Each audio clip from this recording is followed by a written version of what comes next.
તો ગુજરાતમાં હવે વિદ્યાર્થીઓને ભણવા માટે બહાર પાડવામાં આવતા પાઠ્યપુસ્તકમાં પણ કૌભાંડ સામે આવ્યું છે। રાજ્યના પાઠ્યપુસ્તક મંડળ દ્વારા બહાર પાડવામાં આવેલા ધોરણ 1 થી 12ના પાઠ્યપુસ્તકોમાં હલકી ગુણવત્તાવાળા કાગળો વાપરવામાં આવ્યા છે। આ અંગે કોંગ્રેસના પ્રવક્તા હેમાંગ રાવલે મે મહિનામાં જ પાઠ્યપુસ્તકના ટેન્ડરિંગમાં ગોટાળો થયો હોવાના આક્ષેપ કર્યા હતા, જે અંગેનો રિપોર્ટ આવતા પાઠ્યપુસ્તકોમાં મોટી ગોલમાલ થઈ હોવાનું સાબિત થયું છે। ત્યારે હેમાંગ રાવલે કૌભાંડ મામલે અધિકારીઓ સામે કડક પગલાં લેવામાં આવે તેવી માંગ કરી છે। જે આ વર્ષે ક્વોલિટી આવી છે પુસ્તકોની, જે ટાઇટલથી માંડી અને પ્રિન્ટિંગ અને કટિંગ બાઇન્ડિંગ બિલકુલ ખરાબ આવેલું છે અને વાલીઓની ફરિયાદ હોય છે કે આવી કેમ બુક અમે આપો છો।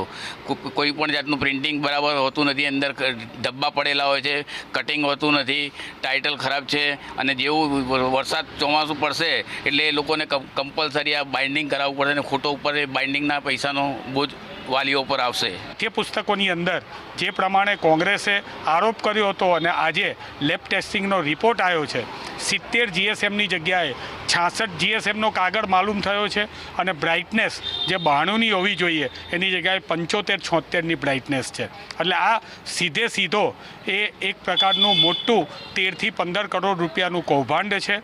ગુજરાત પ્રદેશ કોંગ્રેસ સમિતિ માગ કરે છે કે આ કૌભાંડની પાછળ જવાબદાર અધિકારીઓ, મંત્રીઓ, સંત્રીઓ, ગાંધીનગર સુધી હપ્તા ખાનારા દરેક લોકો, એમની એજન્સીઓ, એમના પેપર સપ્લાયર્સ દરેક ઉપર તપાસ કરવામાં આવે।